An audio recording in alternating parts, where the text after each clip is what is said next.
Well, I want to thank everybody for coming and braving the weather conditions out there. And next up, we've got some people here. We're kind of worried that we weren't going to have anybody.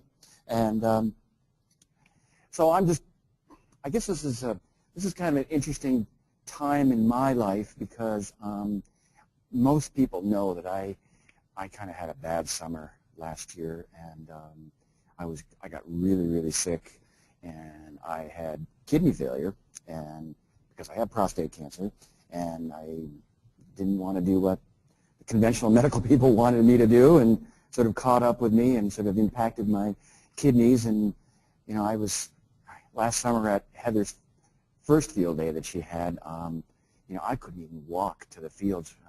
You know, Roger had to come out and get me with this little four-wheeler, and Heather and everybody was really worried about me. But I went to Fletcher Allen here in last summer, and I tell people I went in for a tune-up because they definitely put me back together, saved my life, and it's really kind of put me in a new place in my life. You know, it's just made me kind of really stop and take a look at things and see how far I've gotten, and wonder, you know, I don't know. So basically I've decided I don't know how much time I have left in this world, but I'm very grateful for every day that I have. I'm feeling much better. I've got about 80 or 90% of my strength back. I'm back on my farm. I'm working, but I am doing dialysis at home 5 days a week, and my lovely wife, Ann, is my caregiver, and she spends 4 or 5 hours 5 days a week taking care of the old man, and it's why I can sort of function. I've got a day off from it today, and so I'm here to, you know, I guess I'm sort of here to say thank you to everybody out there, and I sort of see my new sort of goal in life is to sort of teach and disseminate as much of my knowledge and experience, you know, that I've been able to garner and gather over the last 35 to 40 years of farming. So this is kind of what my little talk is about today. It's sort of a little bit of the history of my story and kind of where I've been, what I've done, and where I'm headed. And I'm not quite sure where I'm headed, but it's good, whatever it is. So I mean, this is the title I just put up there, which really probably doesn't mean diddly, but let's see if I can make this thing work here. Yeah, that's not there. There we go. So that's my book, which Heather just held up, and I was asked by Chelsea Green, must be going on 3 years ago now, to do this book, and I sat down and I started writing, and actually they kind of liked it, and I realized if I just sort of spoke in my own voice, told my own story, talked about a lot of my mistakes as well as my successes, that you know, it would be a good book.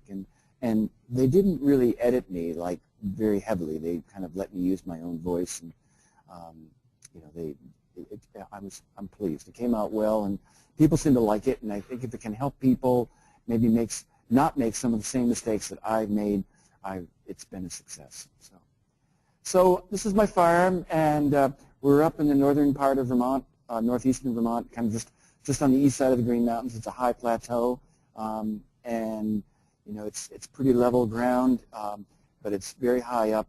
It's a 500-foot drop into the valley below, and the soils happen to be really, really good. I think we're just really lucky to find this place. I guess when we bought it, you know, we bought it the third week of May. All the dandelions were out. The grass was really green. It was just verdant and gorgeous, and that was in 1976. We knew nothing about wind. There was no wind that day. But it's a really, really windy spot. What's that? This is all right. This is fine. Okay, I don't mind. You can. I'm coming in all right? So, okay, good. So you know, we right from the very beginning we started growing grains on this farm, and sort of my story is one of I didn't grow up on a farm. I actually grew up right outside of Springfield, Massachusetts, in northern Connecticut. My father worked for that wonderful company that we all love to hate called Monsanto, and he worked for them for about 35, 40 years. He was a polymer chemist. You know, back in the 50s and the 60s, Monsanto was a plastics company, and that's what he was. And, you know, he was like, my dad was one of the inventors of polyethylene. You know, I remember they were making these Coke bottles back then. You know, he used to keep his oil for his lawnmower in a Coke bottle, and it was all of a sudden, they put Coke in those bottles too. But I grew up with a big garden. My dad he was a bread baker, and he made sauerkraut and pickled herring, and he was Slovak, my father, and he just loved process. And I think I sort of, I kind of inherited that from him. Although he always told me that, you want to do this stuff for a hobby and have a real job, and I decided I wanted to do it for my real job and not have it as my hobby. And it kind of took about 30 years for my parents to accept that, but they finally did. But so I went to Tufts University and just outside of Boston in Medford, Somerville, Mass, and that was in the late 60s, early 70s. And when I was in college, those were the sort of the protest times, that everybody was running around demonstrating and carrying signs and occupying buildings. And for some reason, I didn't really feel like that was really for me. I was there in spirit, but I didn't really feel like I could really make a difference by being out there demonstrating. But what did speak to me was there was a whole bunch of people who had sort of decided that maybe political protest wasn't really where it was at anymore, and they were going to go back to the land and make everything better by going farming or by at least homesteading or taking care of their own needs. And so I think I had this sort of conversion experience when I was in college that was kind of anti-corporate, deciding that whatever I did in life, I wasn't going to follow the norm, and I didn't really want to buy into what the corporations had to offer. So I liked history, and I went to Tufts. There was no farming being taught at Tufts. I mean, it was a prestigious liberal arts college. If you didn't get into Harvard, you went to Tufts. So that's kind of why I went there. And so I went there, and I was taking this history class, this colonial American history class, and I said, well, what could I study that would be somewhat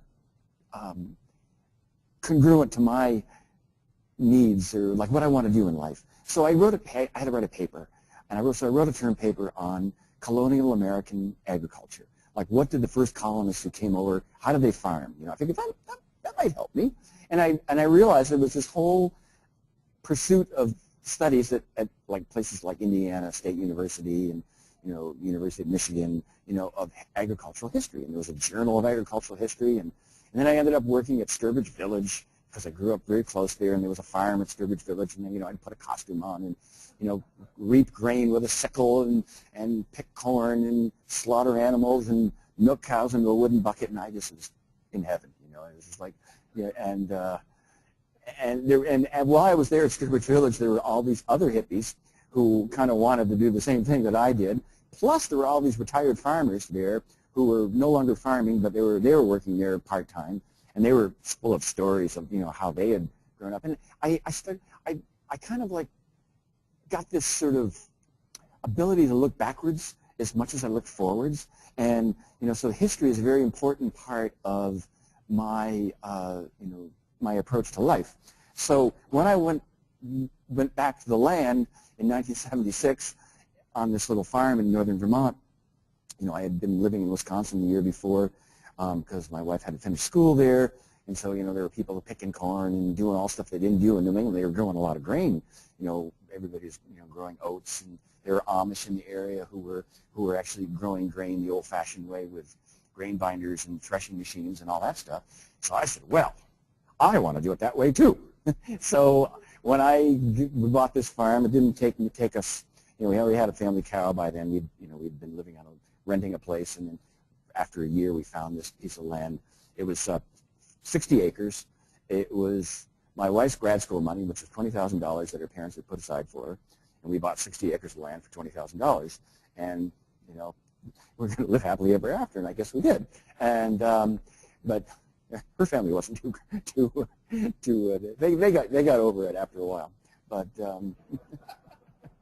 but it's been really it's been a great ride through all these years. And I think one of the biggest things for me is getting to know people who were a lot older than me, who had grown up with what I wanted to do. So therefore, what I needed to do, I wanted to do everything they did. So when we milked cows, we had milk cans. And when we put stuff in the silo. We had a hay loader and a silo filler with a big flat belt from the tractor, and we had to do everything the old-fashioned way. And then finally, I had to kind of go through all the agricultural history myself to get to the modern machinery, but at least I knew how the old stuff worked. So when our first crop of wheat was grown in 1977 on our farm, and I bought this old grain binder in Quebec for $250, and you can see the wheat wasn't really the thickest or anything. We had no idea what we were doing. I mean, I remember it took us weeks and weeks to get it planted because there were so many rocks that we had to pick, and but at least we were doing it. And I think what happened is all our neighbors, these hippies are actually doing something. They were actually, growing a crop, and they actually got something in the ground, and we sort of proved ourselves to our neighbors. And that's the binder right there. And it was actually a very, very nice piece of equipment. We ended up having to get canvases from the Amish in Ohio, and we made the thing work. And then we had to get a parts machine to make that work. But living so close to the border of Quebec was a big plus for me, because I could just go over the border, and you were right in grain country. I mean, there were thousands of acres of barley and oats growing at that time. And I remember we went up there in August of the first year I was there in 1976, and or 75, 76, 75, yeah. And the combines were rolling up there, and that was only like 20 miles away, And so I said, God, if they can do it there, I can do it at my place, because it's basically the same climate on our side of the border. So so basically, you'd cut the grain down, you'd stuke it up or put it in sheaves or shocks or whatever you want to call it, and then you'd stuke it in the field like that. And I mean, people were driving by looking like, well, they hadn't seen this in like 30, 40 years, But people used to use thrashing machines around us. And then I got this old tin thrashing machine, which is a Dion thrashing machine from Quebec, and that was $250 too. And thank God the stuff worked. I mean, it had all its because we didn't really know what we were doing. We had a lot of beginner's luck, and that's look at all those belts on that thing. It had that grain elevator, it had a little bushel counter on it. It was the coolest thing. I ended up giving this thrashing machine away to a guy from New Hampshire. He took it back to New Hampshire with a half-ton pickup with a trailer with 3 axles on it with no brakes, and it was in November. And I remember I was somewhere in Hardwick, Vermont, I think, and delivering yogurt one day, and this friend of mine says, "Have you seen the front page of the Caledonia Record?" I said, "No." I said, "I went and bought one." And there was my threshing machine on its side across Route 91. A guy had hit a patch of black ice, and the trailer had come around in front of the truck, and he was sideways on the interstate. And that was the end of that threshing machine. But that's too bad. He should have at least saved the belts, yeah. So I mean, it's like I was a lot skinnier back then too. But it was, and all the old timers told us, you're going to have the best wheat if you reap and stuke it and thrash it. And it was. I mean, I think we were just so fortunate to have beginner's luck, and almost everybody I know who gets into the grain business, has beginner's luck. I mean, I think that's a good thing. Maybe I'm wrong, but I know a lot of people who tried some things, and sometimes you succeed in spite of yourself. And then after a few years, I grew grain with this way for about 6 years, and did some school teaching in the meantime. Built a house, and started a small little herd of cows, and started processing milk in my kitchen stove, and doing all that kind of stuff. We ended up we got this grain cleaner. I had an old mentor friend from Moe's River, Quebec, Compton area, his name was Clarence Huff, and he was quite a bit older than me. He was Scottish by descent, and he had one of these machines, and he used to clean his oats on this machine. And he told me there was another one, and so I went and bought it for $200 with all its screens and everything. And that was kind of like the beginning of me for grain processing. And we used to have all this mustard growing in our field all the time. I mean, mustard was my weed from hell, I guess. But at least it didn't ruin the grain because it was ripened before the grain. But there was plenty of it in there, so we were able to clean the mustard out with this machine. And then at the same time, I used to bring our wheat over to this other fellow. His name was Milton Hammond, and he had this it's called a Kelly duplex, and it's a plate mill, and it's a burr grinder that's electric, and it's got screens in it. So we used to grind our wheat on that thing, and I remember I've told this story many times, but our first crop of wheat, we were so proud of it. and we brought it to our local food co-op, and it was called the Northeast Kingdom Food Co-op at the time, and we brought it in, and we said, well, why is this local wheat? And the people, they turned their nose up at it. They wanted Whitmer wheat from Montana. I mean, it's like people couldn't give a hoot about local food in the 70s. It was, but we were still proud of it, and we were glad. So we had our own bread, and we were really happy.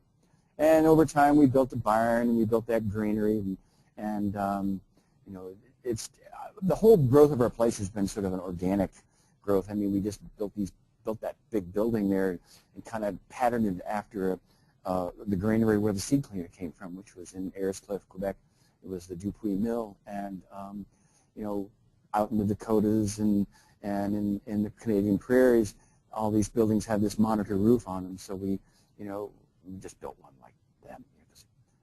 It's me looking backwards again. I wanted to have an old-fashioned granary. So I put that building up, and then over time we sort of built bins in it and moved the seed cleaner into the bottom of it, and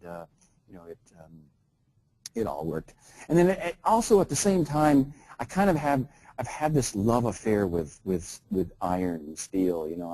I just love the machinery part of growing grains. And I remember, I had all these old books, not even old books. They were like the literature that you get on the racks at the farm machinery dealers, from John Deere, and they'd have all the pictures of the guys out in Illinois with their field cultivators, and I just wanted a field cultivator. I just had to have one. I said I need something more than just a disc and a drag, like the drag's behind there. And so in Vermont here we have Fournier's equipment in Swanton, and they're the people who have all this stuff. So I bought that field cultivator from Rainey Fournier for $1,400, I think, in the mid-'80s, and tried pulling it with my Farmall there, with a 65 horsepower tractor, which I thought was a big tractor when I got it, but it could barely pull it. So I said, that was the beginning of the end right there, because I need a bigger tractor. So then I bought this bigger tractor at a sale, and that pulled it no problem. And I said, well, God, I got this big tractor. I get some plows too. So I got the plows, and then I said, well, God, I've been looking at all these pictures in these magazines. Everybody's pulling a chisel. I got to have a chisel. So I bought that, But the thing is, all this stuff was like, $1,000, $800. The tractor was $5,000. I mean, it's like it wasn't really big money, and we were able to afford it. And so I just kind of started building my equipment arsenal, and my 6 acres of grain, kind of went to 10, and then it went to 20, and then I started looking farther afield, and I started renting some land down in the valley where there were no rocks, and there were it was river bottom soils, and there was some fields. Actually, they were like, I was a total nut. My family thought I was crazy.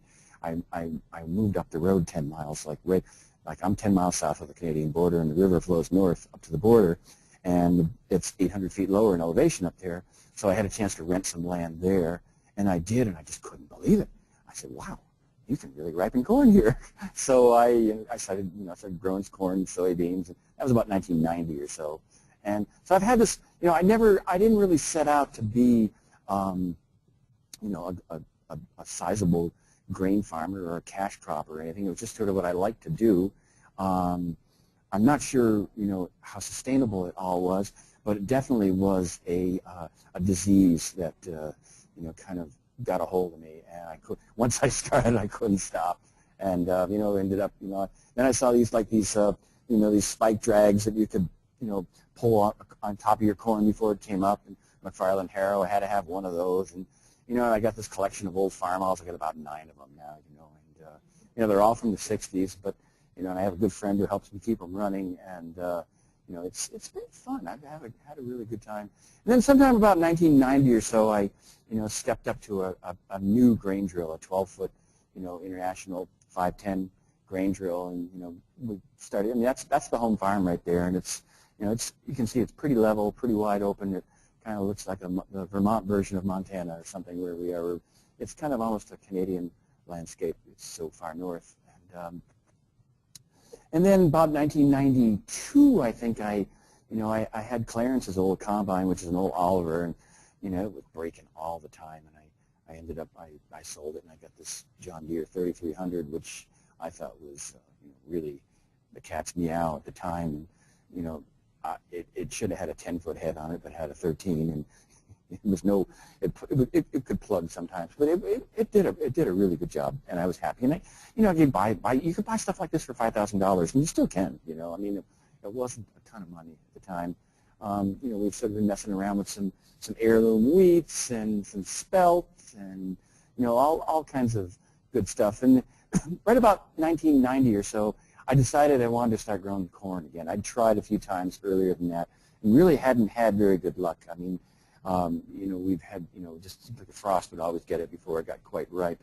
But in the early 90s or late 80s in Quebec, you know, I used to go to the eastern townships just over the border from me, and all of a sudden I'd go up there in the fall, and I'd see combines in corn, and people were actually picking corn. So I stopped and talked to a few people I knew, and sure enough, you know, they were growing all this Pioneer, you know, short season corn, and they were running it through grain dryers. And so the next year I went up there and I bought my seed, and sure enough, I was able to get it ripe on my farm. So before that, I had to buy corn out of New York State, and I was selling hay, and I said, I don't really want to sell hay, so I'll just plow that hay land up and plant some corn. And excuse me.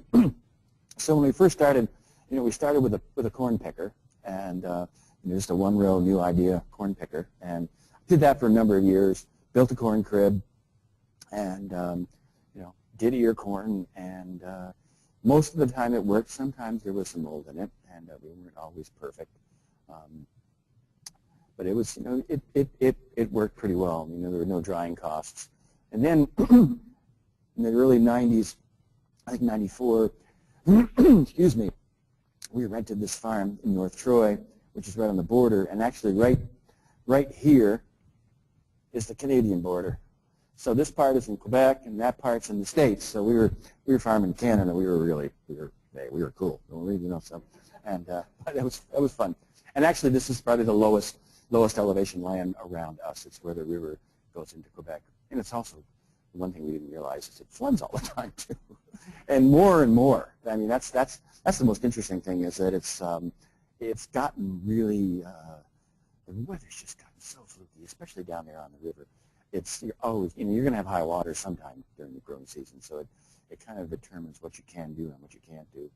Then when, you know, another antique I needed to get, I wanted to get some. I thought mid-mounts were really where it was at, so I had to get some mid-mounts, you know, 6-row mid-mount cultivators, and you know, it's like everything, you know, from the 60s, you know, and then you know, a few years later, you know, we decided to stop picking corn. We started combining, so we got a little head for the 3300, a little 3-row head, and started combining.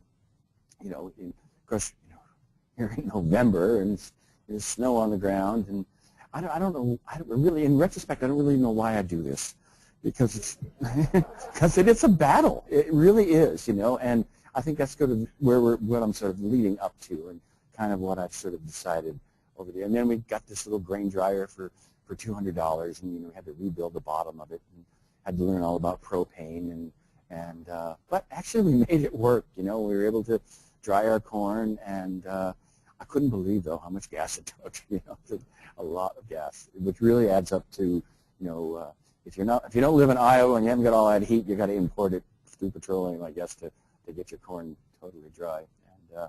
And then over time, I said to myself, you know, I really don't like buying all this hybrid corn seed from Pioneer and, you know, all these big companies. And I said, I really want to grow open pollinated corn, you know, where I can save my own seed. So I tried many different corns over the years.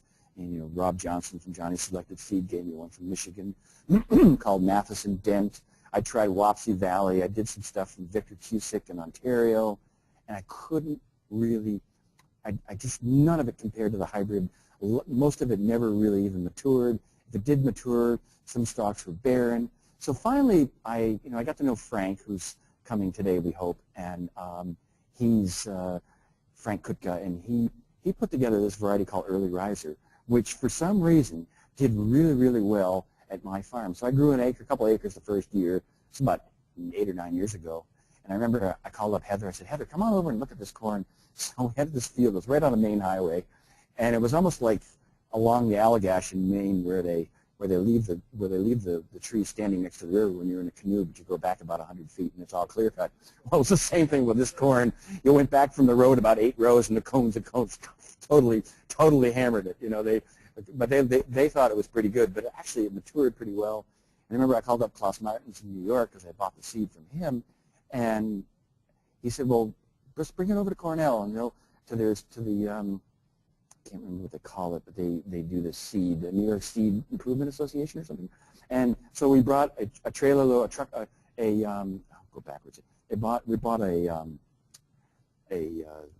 trailer load of ear corn out to New York, and they processed it for us and made seed out of it for me. And so I've been growing this corn seed every year, and usually every year I sell anywhere from 100 to 200 bags of corn. I think I got 200 bags of it this year. So we pick it on the cob, we dry it. We've actually started doing it ourselves, and for the first couple of years, we actually until last year, we used this old, this one whole corn sheller.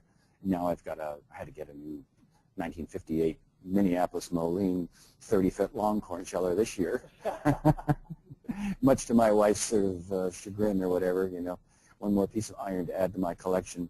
But so we've been able to do the seed corn, and so every decision that I've made over the years has sort of been to be as self-sufficient as I can, and to have as many, to be able to take care of myself, especially my own seed needs. And I think seed has been a really, really important thing for me. And I've actually been able to sell a fair amount of seed, oats and barley and wheat. And I've learned how to clean. And but the one thing I have to say is that I have so many other people to thank for the successes that I've had in growing grain. Over the years, I've always had at least one really incredible person helping me out. And I can, any of the guys like Brian Dunn, Ed Champagne.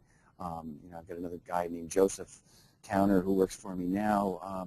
I've always had somebody really, Louis Berthium. I've had really good field people to help me out. I've also had the good fortune to have plenty of people that I can talk to ask advice from.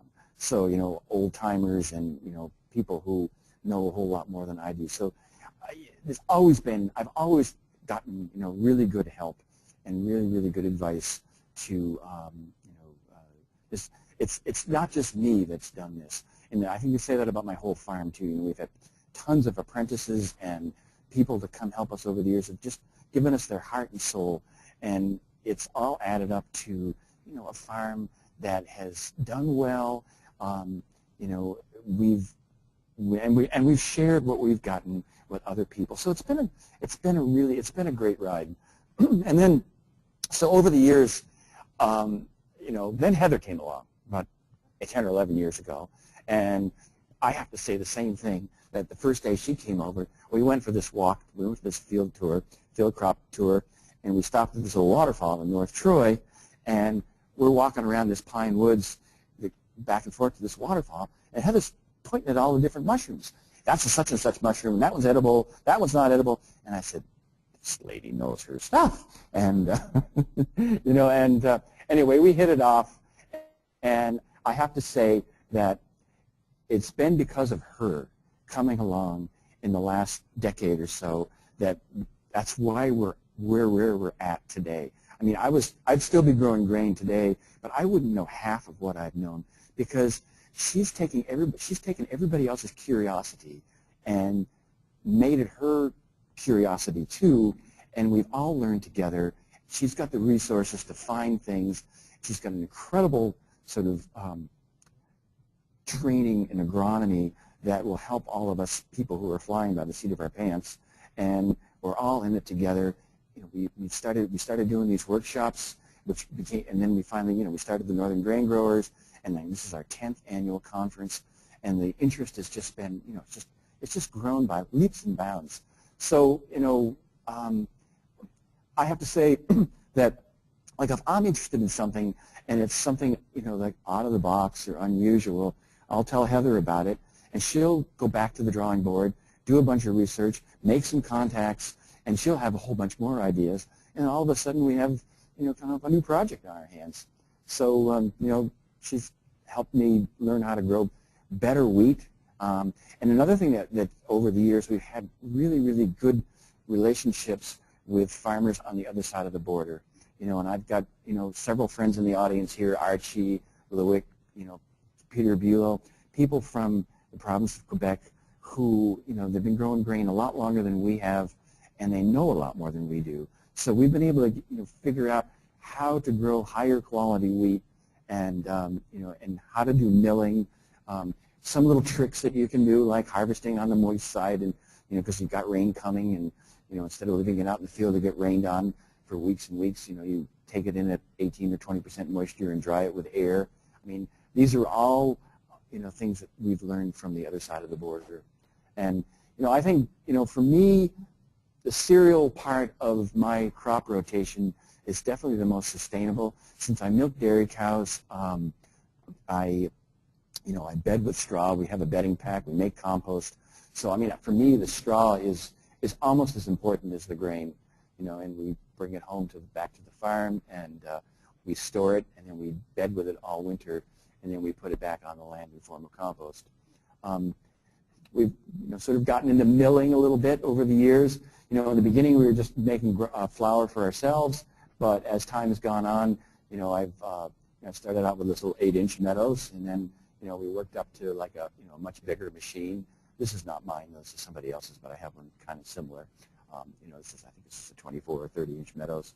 I have a 16 and a 24-inch meadows. And then I've tried. I have to try everything. I don't know why, but I'm just a nut. And basically I think I'm learning that I can't. I think where I've come to in my life with my health issues and stuff, and and the next generation coming along on my farm is interested in growing grain for us, but they're not interested in being everybody's grain grower. And so I think that's just kind of what I'm up here to do today. Is I'm up here to sort of like pass the torch. I've met a number of young people who are, I would call them grainiacs too, and I encourage you to just take that torch and run with it, and hopefully, the market out there is just unlimited. I mean, like dry beans, you could grow as many dry beans as you want, but I just can't do it all anymore.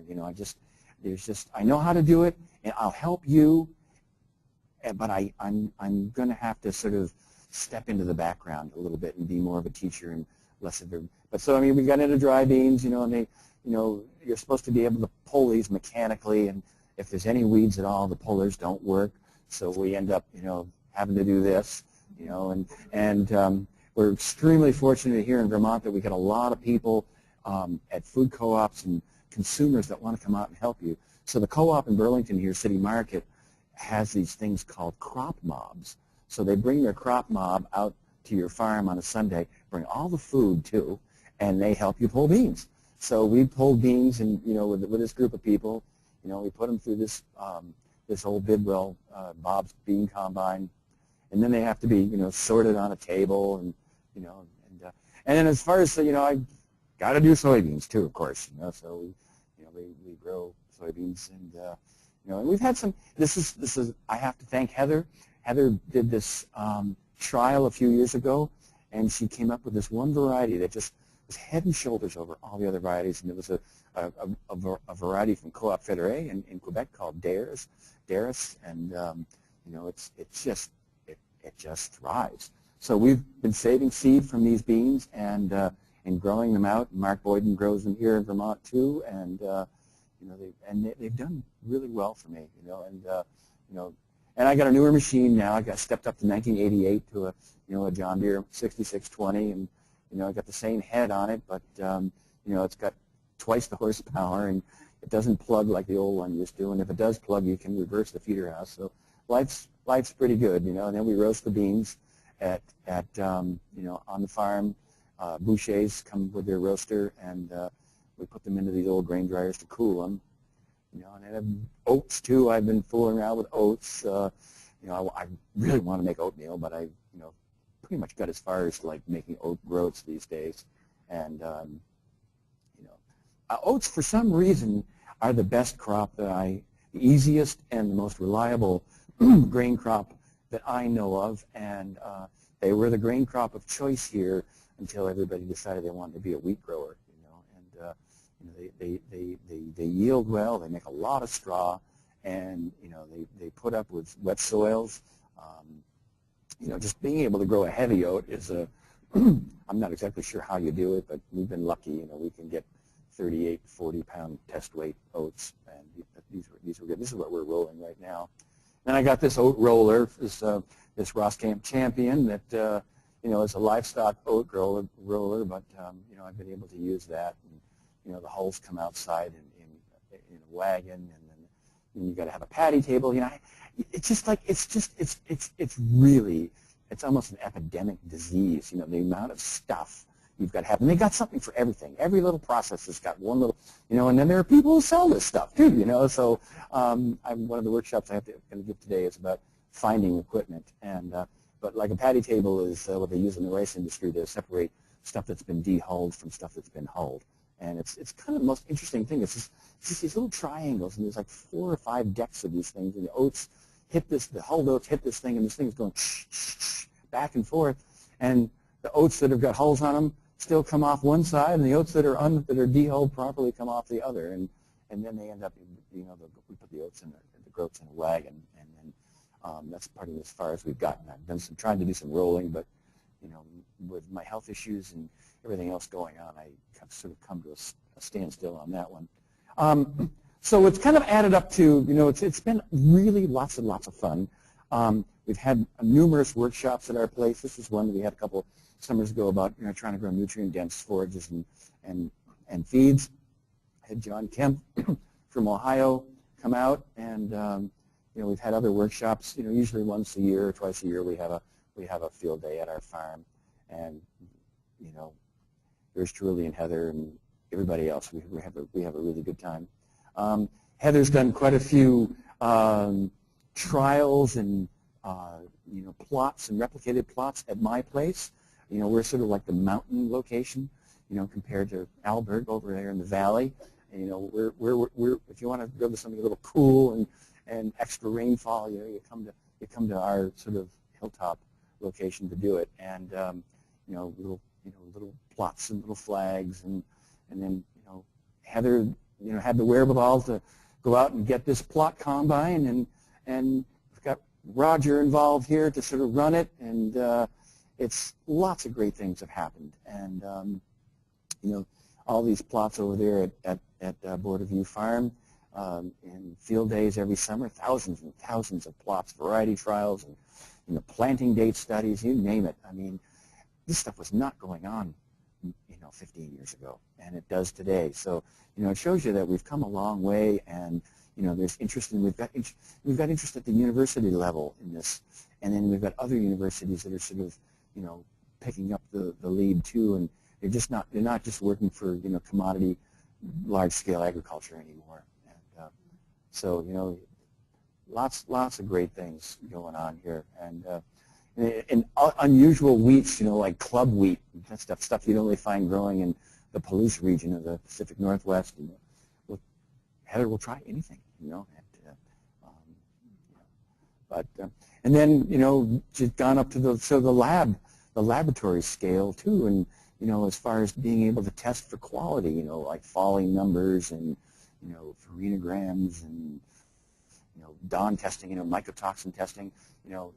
It's been great. I mean, we never had any of this stuff, So it's got to show you how far we've come, and we're all in it together, And then we've got the baking part of it too. We've got John Melquist and Jeffrey Hamelman and Randy George, all incredible bakers, and they're all part of our organization, and they're always trialing local varieties and heirlooms, and to see what does best, and we get to eat the bread too. That's the best part. And then we did this little thing at City Market here. That's John Melquist right there, where we had these. Heather and I had done this restoration of heirlooms, and it took us a few years to build up enough seed. And then we ground some flour from several different heirlooms, and then did a little taste test here at through with the consumers at City Market, and wanted to see just what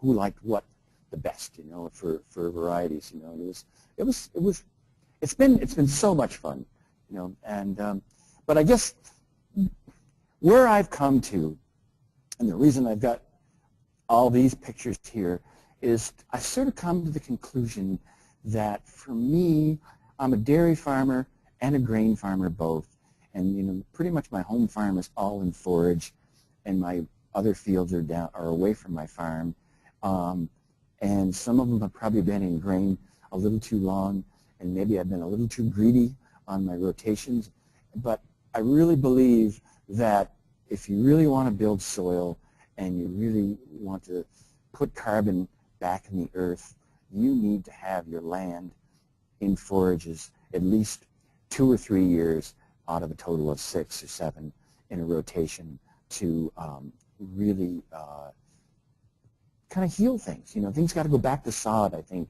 to heal. And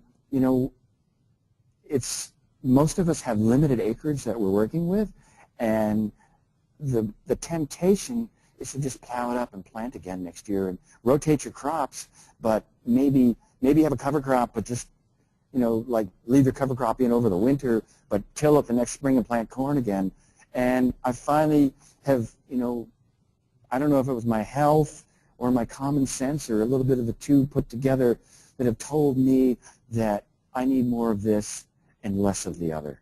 And so last year when I planted my cereals, I put grass seed, mostly clover and timothy, under all of it, just pretty much. And pretty much all these fields, that have been in grain a little too long, they're getting a little on the weedy side, especially last summer with all the moisture we had. So I've gone back to, this right here. And so as a result, my acreage that I plant is going to go from about 250 acres this year down to about 100, or maybe not even, maybe 75. So I'm not going to plant a lot of grain this year. And so what I'm saying to all you folks is, like this, I have people just banging down on my door all the time for like corn for distillers, or cornmeal, or dry beans, or black beans, or you name it.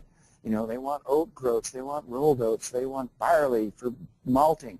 And so I think, the opportunities are there for everyone, and I'm hoping that all of you who are, maybe just fledgling or just starting out will see this as your opportunity to, step in a little farther and do a little more.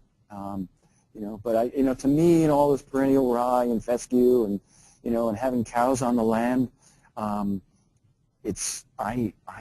think this is really, in the long run, is, probably more sustainable than doing a lot of tillage and a lot of plowing.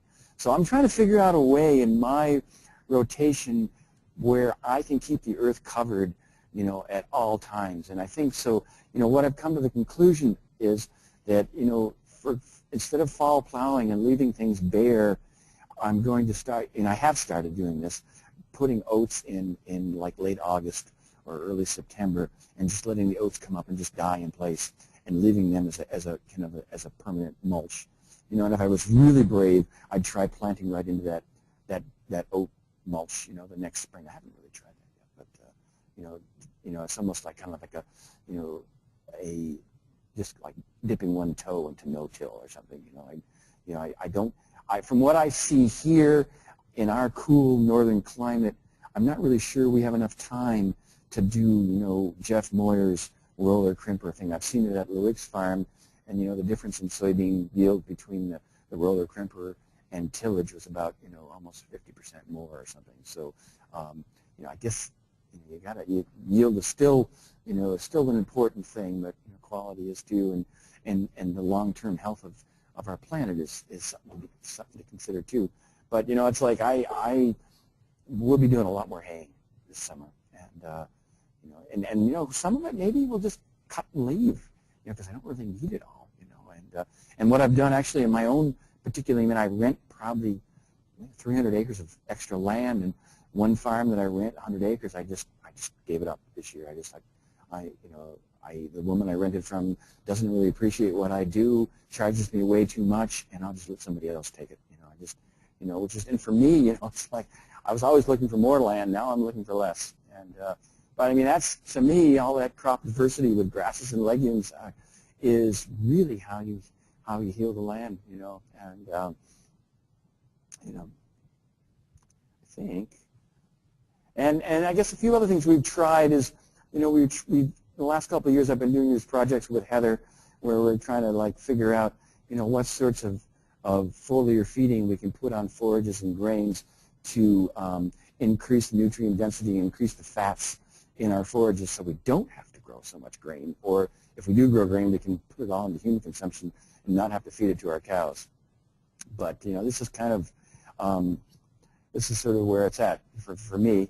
But I will say in conclusion that I'm not really totally a big believer in, big cash grain production. And I think I see the future of grain production in our area here as I see a lot of people who are doing vegetable farms who have these little Alice Chalmers all-crop combines, who are mostly making their income from a vegetable CSA and making fairly high profits, but they've got 2 or 3 acres of wheat on the side. This is Noah Kellerman. He was an apprentice at my farm.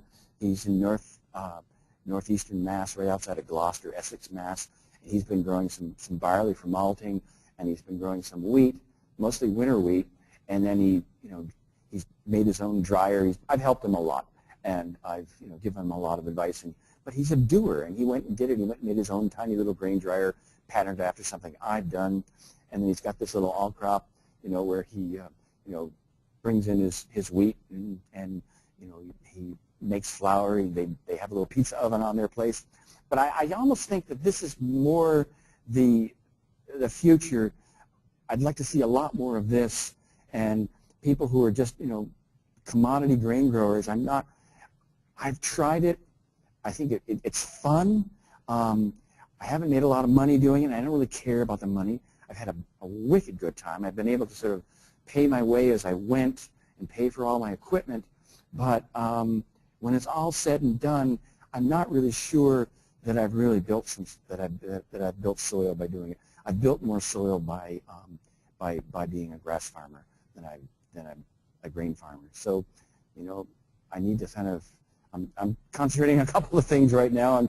I'm rebuilding my health, which has come a long way from last summer, and I'm trying to, rebuild my soil.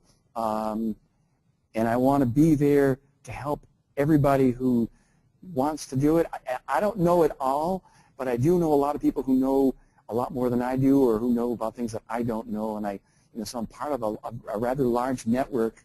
And if you've got questions or problems, please, get in touch with me. I'm there to help, and I'm a free consultant. So, and this is sort of what I want to end with. This is the ultimate.